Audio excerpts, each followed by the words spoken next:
RSL সপ্তাহের দেশে স্বাগত জানাচ্ছি আমি ফখরুল ইসলাম। মত পার্থক্য থাকলেও সবাই এক পরিবার বলেছেন প্রধান উপদেষ্টা ডক্টর মোহাম্মদ ইউনূস। আমাদের দেশে সাম্প্রদায়িক শক্তির বিরুদ্ধে আমরা লড়ব, আপনারাও আমাদের পাশে রুখে দাঁড়ান ১৪৫ নাগরিকের বিবৃতি। ঐক্যবদ্ধ বাংলাদেশ এই শিরোনামে আজ আমরা কথা বলবো। আমাদের সঙ্গে স্টুডিওতে অতিথি হিসেবে উপস্থিত আছেন অধ্যাপক ডক্টর নুরুল আমিন ব্যাপারী, রাষ্ট্রবিজ্ঞানী ও সাবেক চেয়ারম্যান রাষ্ট্রবিজ্ঞান বিভাগ, ঢাকা বিশ্ববিদ্যালয়। আপনাকে স্বাগত জানাচ্ছি স্যার। আমরা সরাসরি আলোচনায় ফিরতে চাই। ভয়মুক্ত নতুন বাংলাদেশ দেখতে চান বলেছেন প্রধান উপদেষ্টা। স্মরণকালের শক্তিশালী জাতীয় ঐক্য দেখবে বাংলাদেশ। কতটা ঐক্যবদ্ধ বাংলাদেশ এই মুহূর্তে? আসলে বাংলাদেশের প্রধান উপদেষ্টা, অন্তর্বর্তীকালীন সরকারের প্রধান উপদেষ্টা, জাতিকে ঐক্যবদ্ধ করার জন্য তিনি যে ইনিশিয়েটিভটা নিয়েছেন এটা খুব ভালো, সময়োপযোগী। আর প্রশ্ন হচ্ছে, একটি জাতি কখনো ঐক্যবদ্ধ ছাড়া অগ্রগতি লাভ করতে পারে না। আর জাতি যত ঐক্যবদ্ধ থাকবে ততই জাতির যদি কোনো প্রতিবেশী এক্সটার্নাল ফোর্সেস বা জাতীয় ইন্টারনাল এবং এক্সটার্নাল ফোর্সেস, যেটা অ্যাক্টর যারা, তারা যদি ক্ষতি সাধন করতে চায় তখন আর সাহস পায় না। কারণ ইউনিটির এমন একটা শক্তি, এই শক্তিটা সাধারণত যে কোনো অসাধ্যকে সাধন করতে পারে। আমি যেটা বলবো, গত পরশুদিন অবশ্য আমি ছিলাম অন্য রাজনৈতিক দল যাদের ডাকিয়েছে ওখানে, এবং খুব সুন্দরভাবে সমস্ত দলগুলো সুন্দরভাবে তাদের বক্তব্য উপস্থাপন করেছেন এবং সবাই সংহতি প্রকাশ করেছেন দেশের স্বাধীনতা সার্বভৌমত্বের প্রতি। এটা আমি বলবো ইউনিক একটা দৃশ্যের অবতারণা হয়েছে ওই সময়। এবং এটা দেখব আমি বিশেষ করে এক একজন বাহিরের এক একভাবে আপনাদের টেলিভিশনের সামনে বিভিন্ন দলের নেতারা বিভিন্নভাবে আঙ্গিকে কথা বলে, কিন্তু ওখানে দেখবো যে না, আমরা ওখানে যখন যা কথা বলেছে সবাই ঐক্যবদ্ধভাবে, সবার একটি স্পিরিট, আমরা যত বড় কঠিন আপনার সমস্যা আসুক একসাথে মোকাবিলা করব। এটা হয়েছে কি, এই ঐক্যটা আমি একটু গভীরে যেতে চাচ্ছি হালকাভাবে। সেটা হচ্ছে এই ঐক্যটার বেশি তড়িৎ গতিতে আমি বলবো এটা ইউনাইটেড করে দিয়েছে প্রতিবেশী রাষ্ট্রের যে সমস্ত অ্যাক্টিভিটিসগুলো। ইদানিংকালে তাদের যে অ্যাক্টিভিটিস, এটি প্রকৃতপক্ষে বাংলাদেশের নাগরিকদের খুব মর্মাহত করেছে। এটা আমাদের দেশে আভ্যন্তরীণ ব্যাপার, এমনভাবে তারা প্রকাশিত করতেছে, এমন ভাব দেখাচ্ছে যে এটা মনে হয় তাদের ইন্টারনাল অ্যাফেয়ার্স। এখন তাদের কখনো কিন্তু তারা এই জিনিসটা করে নেই। তাদের উচিত হলো একটি দেশের সাথে অন্য দেশের সম্পর্কটি হবে সার্বভৌমত্বের প্রতি সম্মান প্রদর্শন করে। ইউরোপিয়ান স্টেটসগুলি যখন দেখবেন, ছোট এবং বড় স্টেটস, তাদের সম্পর্ক কিন্তু ভালো, তারা সার্বভৌমত্বের প্রতি সম্মান প্রদর্শন করে। তা আমাদের এখানে হয়েছে কি, সৃষ্টির উষলগ্ন থেকে শুরু করে আজ পর্যন্ত অদ্যাবধি আমরা দেখব আমাদের প্রতিবেশী রাষ্ট্রটি আমার মনে হয় ওই স্পিরিট নিয়ে তারা অগ্রসর হয়নি। স্যার, আজকে আমরা লক্ষ্য করলাম আমাদের দেশে সাম্প্রদায়িক শক্তির বিরুদ্ধে আমরা লড়বো এবং আপনারাও আপনাদের দেশে রুখে দাঁড়ান, অর্থাৎ ভারতীয়দের উদ্দেশ্য করে ১৪৫ নাগরিক বিবৃতি দিয়েছে। এটা আমি আপনাকে বলবো, এই জিনিসটা সবসময় ভারত অতিরঞ্জিত করে, শুধু আজ না, সে 1947 সাল থেকে শুরু করে আজ পর্যন্ত যদি আপনি দেখেন, সাম্প্রদায়িক সম্প্রীতিটা লঙ্ঘন হয়েছে কিন্তু within the territory of the Indian states. ভারতের যে ভৌগোলিক সীমানা, তার মধ্যে আমরা দেখব সাম্প্রদায়িক যেই সম্প্রীতিটা, এটি আমরা দেখব লঙ্ঘিত হয়েছে। আমরা গবেষণা দেখিয়েছি, 47 থেকে শুরু করে যখন 71 পর্যন্ত ইউনাইটেড পাকিস্তান ছিল, তখনও দেখব ওইখানে কিন্তু সাম্প্রদায়িক দাঙ্গা হাঙ্গামা অনেক বেশি হয়েছে। সেই তুলনায় আমার দেশে পশ্চিম পাকিস্তান, ইভেন পূর্ব পাকিস্তানে তো খুব কমই হয়েছে। এবং আরও দেখবেন আপনি, ইদানিংকালে দেখবেন আপনি, মোদী সরকার যখন ক্ষমতায় এসেছে তারপরে দেখবেন পশ্চিমবঙ্গে এমন কিছু ঘটনা ঘটেছে, এবং বিশেষ করে ভারতে, গুজরাটে এবং উত্তরপ্রদেশে, যেখানে কল্পনা করা যায় না। তার কি 100 ভাগের 1 ভাগ আমার বাংলাদেশে ঘটেছে? ঘটেনি, বরঞ্চ যা ঘটেনি সেখানে অতিরঞ্জিত করে তারা প্রকাশিত স্যার করে। এই বাংলাদেশে আমরা লক্ষ্য করেছি যে ২০২৪ সালে জুলাই আগস্টে ছাত্র এবং জনতা ভয় ডরহীন একটি অভ্যুত্থান ঘটিয়েছে। এই বাংলাদেশের ভবিষ্যৎ কোথায় দেখেন, এই ঐক্যবদ্ধ বাংলাদেশ? আপনি, এটা হচ্ছে ইউনিটি ইন ডাইভার্সিটি, সবচেয়ে অবাক ব্যাপার।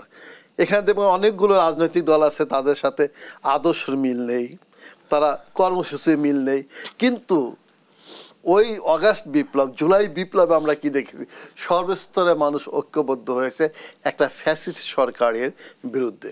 অর্থাৎ পয়েন্ট একটা, আমার দেশে একটি গণতান্ত্রিক সমাজ, গণতান্ত্রিক রাষ্ট্র প্রতিষ্ঠার যে উঁচু আকাঙ্ক্ষা, এই আকাঙ্ক্ষাকে তারা বাস্তবায়িত করার জন্য সমস্ত দল মত নির্বিশেষে সবাই একত্রিত হয়েছে। এবং দেখবেন একত্রিত হওয়ার স্পিডটা এত গভীর, এত ব্যাপক, তার প্রমাণ হচ্ছে পৃথিবীর ইতিহাসে এটা মনে হয় অন্য কোনো স্টেটসে হয়নি। আপনাকে আমি উদাহরণ দিয়ে বলতেছি, একটি দেশের জাতীয় পর্যায়ের সমস্যাটা সমাধান করে জাতীয় পর্যায়ের নেতারা, পলিটিক্যাল পার্টি, ন্যাশনাল লেভেলের পলিটিক্যাল পার্টি, কিন্তু আমার এখানে এই সমস্যাটা, অর্থাৎ 15 বছরের পতিত সরকারের যেই অপকর্মগুলো এবং যে অপকর্মের ফলে এই ঘটনাটা ঘটেছে, সেটা কিন্তু নেতৃত্ব দিয়েছে ছাত্র সমাজ। স্যার আমার হাতে একদম সময় কম, খুবই স্পষ্ট আপনি কথা বলছেন একেবারে। আমি আর 2 মিনিট সময় আছে, আপনি যদি বলতেন যে কোনো ষড়যন্ত্র দেখেন কিনা, এই যে ভারতের তথ্য আগ্রাসন, এর কোনো ভবিষ্যৎ আছে? ষড়যন্ত্র তো সে 15 বছর যখন 1/11-এর পরে যেটা শুরু হলো, ওদিন থেকেই তো ষড়যন্ত্রের যাত্রা শুরু হয়েছে। ষড়যন্ত্র অবশ্য আছে, ভবিষ্যতেও তো ষড়যন্ত্র থাকবে। থাকবে কেন? যে আঙ্গিকে প্রতিবেশী রাষ্ট্র অগ্রসর হতে চাচ্ছে, সেটা কখনো কনস্টিটিউশনাল ওয়েতে তারা সমাধান করতে চাচ্ছে না, তারা চাচ্ছে ষড়যন্ত্রের মাধ্যমে সমাধান করতে। আমি উদাহরণ দিয়ে আপনাকে বলতেছি, এই মাসখানেক আগে, এমনকি কয়েকদিন আগেও প্রতিবেশী রাষ্ট্রের থিঙ্ক ট্যাঙ্কস যারা, তারা মিটিং করে কি বলছে, ওই পতিত সরকারটিকে আবার বাংলাদেশের ক্ষমতায় আনতে চাচ্ছে। কিভাবে? জনমতের ভিত্তিতে না, নির্বাচনের পদ্ধতির মধ্যে না, তারা আনতে চাচ্ছে কিভাবে? ষড়যন্ত্রের মধ্যে আনতে চাচ্ছে। স্যার আপনি তো রাষ্ট্রচিন্তাবিদ, রাষ্ট্রবিজ্ঞানীও, কিন্তু এই যে একটি দলের প্রতি একনিষ্ঠ সমর্থন, এটিকে আসলে কিভাবে দেখেন? মানে একটি রাষ্ট্রের সম্পর্ক কি জনগণ টু জনগণ হওয়া উচিত? হ্যাঁ, এটা সুন্দর প্রশ্ন করেছে আপনি। একটা রাষ্ট্রের সাথে অন্য রাষ্ট্রের সবসময় সম্পর্ক হয় peoples to peoples, not government to government. হ্যাঁ, আর কারণ হচ্ছে কি, জনগণের সাথে জনগণের সম্পর্কটা হয় টেকসই। কখনো সরকারের সাথে সরকার আর দলের সাথে, দুটো ভিন্ন দেশের দুটো দলের সাথে সম্পর্ক কখনো মজবুত হয় না এবং স্থায়িত্ব পায় না। তার প্রমাণ তো আমরা বাংলাদেশেই দেখলাম। স্যার আমি বিরতিতে যাব, তবে একটি প্রশ্ন রেখে যেতে চাই। অর্থনীতির শ্বেতপত্রে আমরা লক্ষ্য করেছি 17 লাখ কোটি টাকা পাচার, বিভিন্ন খাত থেকে লক্ষ লক্ষ কোটি টাকা দুর্নীতি, আত্মসাৎ, এটিকে হরিলুটের সঙ্গে তুলনা করেছে প্রণয়ন কমিটি। এটি আসলে কিভাবে, এই যে পাচারকৃত অর্থ কিভাবে ফেরত আনা হবে, সে বিষয়টি উত্তর আপনার কাছ থেকে আমি নিতে চাই বিরতির থেকে এসে। প্রিয় দর্শক, আরএসএল সপ্তাহে দেশে নিচ্ছে একটি ছোট্ট বিরতি, ফিরছে একটু পর, সঙ্গে থাকুন। আরএসএল সপ্তাহে দেশে আরো একবার স্বাগত জানাচ্ছি। আমরা সরাসরি, আমাদের সঙ্গে আছেন অধ্যাপক ডক্টর নুরুল আমিন ব্যাপারী। স্যার আপনার কাছে আবারও আসতে চাই, যে প্রশ্নটি ছিল, অর্থনীতির শ্বেতপত্রে উঠে এসছে স্বৈরাচার আমলের হরিলুটের কর্মকাণ্ড, 17 লাখ কোটি টাকা বাহিরে পাচার, বিভিন্ন প্রকল্প থেকে লক্ষ লক্ষ কোটি টাকা, হাজার হাজার কোটি টাকা দুর্নীতির মাধ্যমে লুটপাট। এই যে পাচারকৃত অর্থ কিভাবে ফেরত আনবে বাংলাদেশ, আসলে অর্থনৈতিকভাবে কোথায় দাঁড়িয়ে? একই সময় বাজারের অবস্থা খুবই খারাপ। আমি সংক্ষেপে আপনাকে বলতেছি, আগে এটা কিন্তু আমরা অনেক আগে থেকেই রাষ্ট্রবিজ্ঞানীরা, অর্থনীতিবিদ এবং পলিটিশিয়ানরা তো বলছেই। আমার দেশে যেটা কায়েম হয়েছিল, বিশেষ করে আওয়ামী লীগ সরকারের সময়, লুটেরা পুঁজিপতির যে দাপট দেখেছি আমরা, কল্পনা করা যায় না। একটি গণতান্ত্রিক দেশে কিন্তু সবচেয়ে অগ্রণী ভূমিকা পালন করে জাতীয় পুঁজিপতিরা। এটাকে সাধারণত গণতান্ত্রিক ব্যবস্থাকে বুর্জোয়া গণতান্ত্রিক ব্যবস্থা বলা হয়, অর্থাৎ ধনিক শ্রেণীর ব্যবস্থা। গ্রেট ব্রিটেন থেকে শুরু করে পৃথিবীর বিভিন্ন দেশে আমরা দেখব এই শ্রেণীটা আসে, অর্থাৎ কলকারখানা তৈরি করবে, ইন্ডাস্ট্রিয়াল ক্যাপিটালিজম যেটা, শিল্পায়িত পুঁজি। ওটার ফলে কী হবে, বিশ্ববিদ্যালয়ের ছাত্ররা চাকরি করবে, তারপরে কি করে গ্রাম থেকে কৃষক এসে শ্রমিকে রূপান্তরিত হবে, অর্থাৎ ভিন্ন একটা ব্যবস্থা। সেইখানে আমরা কি দেখলাম, এইটি প্রতিষ্ঠিত না হয়ে তারা কি করলো, পুঁজিকে লুণ্ঠন করার জন্য উৎসাহিত করলো। কি করেছে, ইনক্লুডিং প্রাইম মিনিস্টার। তার প্রমাণ হচ্ছে যে শ্বেতপত্র প্রকাশিত হয়েছে, সেখানে আপনি দেখবেন তাদের পরিবারের যেই টাকা পাচারের যেই উদাহরণ আমরা দিতে পারি এখানে এসেছে, এটা কল্পনা করা যায় না। অর্থাৎ শাসক শ্রেণী যদি এত লুটেরা হয়, নিজের আত্মীয় স্বজন যদি লুটেরা হয়, এবং অন্যান্য পুঁজিপতিদের যদি লুটেরা পুঁজিপতি সৃষ্টি করতে আগ্রহ প্রদর্শন করে, তাহলে তো দেশে টাকা পাচার করবেই। তার প্রমাণ কিন্তু আমরা আরও পাই, তাজউদ্দিন সাহেবের ছেলে সোহেল তাজ, তিনিও কিন্তু স্পষ্টভাবে বললেন যে আমি যখন মন্ত্রী হয়ে প্রাইম মিনিস্টারের আশীর্বাদ আনতে যাই, তখন তিনি কি ইঙ্গিত দিলেন যে দেদারছে টাকা ইনকাম করো। একটা দেশে প্রাইম মিনিস্টার যদি এমনভাবে কথা বলে, তাহলে সেই দেশ কেমনভাবে চলবে, এই আঙ্গিকে কিন্তু সোহেল তাজ সাহেব কথা বলেছেন।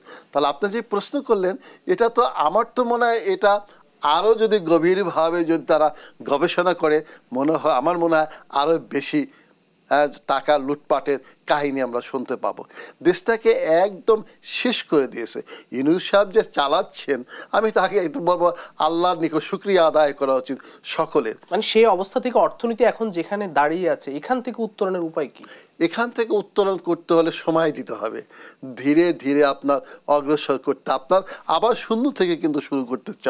আপনি যে প্রশ্নটা করলেন, বাজারে যে অবস্থা, আপনার এই শীতকালীন শাকসবজির দামও কিন্তু আমরা দেখছি কমতেছে না। তার কারণ হচ্ছে কি, ওই প্রডিউসিং ক্লাস যারা আছে, উৎপাদক শ্রেণী, তারা যেই দামে বিক্রি করে, আবার মিডল ক্লাস যারা আছে, মধ্যস্বত্বভোগী যারা, তারা বাজারে এসে কি করে, নিজস্ব চড়া দামে তারা এটাকে কনজিউমারের নিকট বিক্রয় করে। তাহলে প্রশ্ন হচ্ছে কি, কোনো সমন্বয় নাই আমার এখানে। সিন্ডিকেট চক্রের কথা আমরা বছরের পর বছর শুনি, সিন্ডিকেট চক্র তো এখনো আছে, আমরা শুনছি, খবরে শুনছি। আপনি তো 2 মাসের মধ্যে ইউনূস সাহেব তো 2 মাসের মধ্যে সিন্ডিকেট চক্রকে ভাঙতে পারবেন না। কারণ কি পারবেন না কেন, তাকে পারতে হলে একটু সময় দিতে হবে। আর এই সিন্ডিকেটের সাথে জড়িত কারা? জড়িত তো বিগত সরকারের যে সিন্ডিকেট মেম্বাররা, তারাই জড়িত। আমি আপনাকে একটা উদাহরণ দিচ্ছি, একটা ডিমে কি 4 টাকা লাভ করা যায়? আমার বাজারে যে 12টা এক ডজন যে ডিম 100 কত 70-80 টাকাও গিয়েছিল, সেখানে তারা ক্রয় করে কত দিয়ে, বিক্রয় করে কত, এটাতে দেখবেন সেখানে প্রকাশিত হয়েছে একটা ডিমে 4 টাকা করে লাভ করে। তো এটা কারা করে? ওই যে উৎপাদক, সে কি পায়? সে পায় না। যে কনজিউমার, তাকে বেশি টাকা দিতে হয়। কাকে দিতে হয়? ওই মধ্যস্বত্বভোগী। এবং এটা নাকি 2টা না 4টা পার্টি নাকি এটা সিন্ডিকেট মেম্বার নাকি এটা করতেছে। স্যার, আমি পরবর্তী প্রশ্ন একটু যেতে চাই, যদি আপনার এটা শেষ হয়। আইন শৃঙ্খলা পরিস্থিতি আসলে নিয়ন্ত্রণ খুবই জরুরি। আমরা 5 তারিখের পরে দেখেছি যেভাবে আইন শৃঙ্খলা অবনতি ঘটেছে, সেটা কতটা নিয়ন্ত্রণে আনতে পারছে বা পেরেছে সরকার? আমি বলবো যে বিগত দিনে প্রথম থেকে শুরু করে যেটা হয়েছে, এই সপ্তাহটাকে কিন্তু দেখবো আমি একটু উন্নতির দিকে দেখব। কিন্তু কেন এটা হয়েছে আপনি দেখেন, আপনি রিক্সা চালকদের আন্দোলন দেখেন, তারপর আপনি দেখবেন আনসারদের আন্দোলন দেখবেন। হঠাৎ করে আবার আমরা দেখব যেটা হয়েছে, যে চট্টগ্রামে যে ঘটনা ঘটলো, যেটা আপনার ইস্কনকে কেন্দ্র করে যেটা ঘটলো, এগুলো কি হচ্ছে? আমাদের তো মনে হয় প্রভোগ করছে বাইরে থেকে, অথবা যারা আগে 15 বছর এখানে ছিল, এখান থেকে তারা ক্ষমতা হারিয়ে দিশাহারা হয়ে গিয়েছে। তাদের ওই যে প্রচুর পরিমাণে তো পর্যাপ্ত অর্থ আছে তাদের হাতে। কি অর্থ? এই অর্থ তো প্রকৃতপক্ষে লুণ্ঠিত অর্থ। এই লুণ্ঠিত অর্থগুলি তারা এখন খরচ করতেছে কোন দিকে? এই সরকারকে যেন অস্থিতিশীল করা যায়। এবং তারই প্রেক্ষাপটে আমি দেখব এই ঘটনাগুলি হচ্ছে। কিন্তু আমার মনে হয় এই সপ্তাহটা কিন্তু আমার দৃষ্টিতে মনে হয় একটু ভালোর দিকে যাবে। আরও ভালোর দিকে যাওয়ার লক্ষণ হচ্ছে এই যে সমস্ত দলগুলো যখন ঐক্যবদ্ধভাবে সরকারকে সমর্থন দিয়েছে, এই মেসেজটা প্রকৃতপক্ষে এই ঘটনাগুলো যারা ঘটায়, ইন্টারনাল অ্যাক্টরস, এক্সটার্নাল অ্যাক্টরস, তারা কিন্তু উৎসাহ হারিয়ে ফেলবে। জি স্যার, খুবই ক্লিয়ার। আমি শেষ প্রশ্ন আপনাকে করতে চাই, আমার হাতের একদম 1.5 মিনিট সময় আছে। সংস্কার এবং নির্বাচন, এই দুটি সবচেয়ে গুরুত্বপূর্ণ প্রশ্ন। সংস্কার, কতটা সংস্কার শেষে আপনি নির্বাচন চান, কবে নাগাদ নির্বাচন চান? আপনার এটা তো ব্যক্তিগতভাবে আমার উপর নির্ভর করে না। এখন প্রশ্ন হচ্ছে, আপনার উত্তরটা এমনভাবে দিতে হচ্ছে আমি রাষ্ট্রবিজ্ঞানের ছাত্র হিসেবে বলবো, দেশের মাটি ও মানুষের দিকে তাকিয়ে, জনগণের দিকে তাকিয়ে বলবো সংস্কার অপরিহার্য। রিফরমেশন ইজ এ মাস্ট, কারণ এটা ছাড়া হবে না। আবার গণতান্ত্রিক প্রক্রিয়ায় ফেরাটাও অনেক জরুরি। যদি আমি আবার বেশি দিন সময় দেই, সেখানেও স্থিতিশীলতার অভাব ঘটতে পারে। তার কারণ আমি ক্যাটাগরিক্যালি বলতেছি, বিএনপির মতো একটা শক্তি যদি এই সরকারকে সমর্থন প্রদান না করে, তাহলে তো অসুবিধায় পড়বে। আর বিএনপি কিন্তু নির্বাচনের জন্য এত উৎসাহ প্রকাশ করতেছে, সেই ক্ষেত্রে আমার মনে হয় কিছু কিছু সংস্কার সাধন করে বাদবাকি বিএনপির হাতে দিয়ে দেওয়া উচিত। কিন্তু আমাদের অতীত দিনের অভিজ্ঞতায় দেখি রাজনৈতিক দলগুলো ক্ষমতায় গিয়ে কিন্তু এদিকে দৃষ্টিপাত কম করে। বলছে যে তারা জাতীয় সরকার করবে, তারা যদি ক্ষমতায় বা নির্বাচন হয়। অফকোর্স এটা আমি বিশ্বাস করি যে বিএনপি এবার জাতীয় সরকার করবে। কারণ বিএনপি উপলব্ধি করছে যেভাবে তারা কিন্তু বড় অংশীদার ছিল, যেভাবে তারা পতিত সরকারকে তাড়িয়েছে, আওয়ামী লীগ সরকারকে, এবং জাতীয় পর্যায়ে ঐক্যবদ্ধ হয়ে আমার মনে হয় বিএনপিটা কেন করবেন, আমি ক্যাটাগরিক্যালি বলতেছি, এবং বিএনপির নেতৃস্থানীয় বলতে আমি বলি, একজনকে বলে তারেক রহমান সাহেব এখন কিন্তু উপলব্ধি করেছেন এই যে নতুন জেনারেশন, এই জেনারেশন কিন্তু আগের জেনারেশনের মতো না। এই জেনারেশনকে তাদের চাহিদা, আশা, আকাঙ্ক্ষার দিকে লক্ষ্য করে তিনি মনে হয় সিদ্ধান্ত গ্রহণ করবেন। স্যার, আমার হাতে একদম সময় নেই, 20 সেকেন্ড আছে। কবে নির্বাচন চান? আমি তাড়াতাড়ি চলেও তো হবে না, তবে আমি এই সরকারকে সময় দিতে হবে। সংস্কার সাধনের পরে নির্বাচনটি হলে ভালো হয় আমার মনে হয়। অসংখ্য ধন্যবাদ অধ্যাপক ডক্টর নুরুল আমিন ব্যাপারী স্যার, আপনাকে ধন্যবাদ জানাচ্ছি। প্রিয় দর্শক, আরএসএল সপ্তাহের দেশ আজ এখানে শেষ করতে হচ্ছে। আবারও দেখা হবে আগামী সপ্তাহে। সে পর্যন্ত সবাই ভালো থাকবেন, সুস্থ থাকবেন। শুভরাত্রি।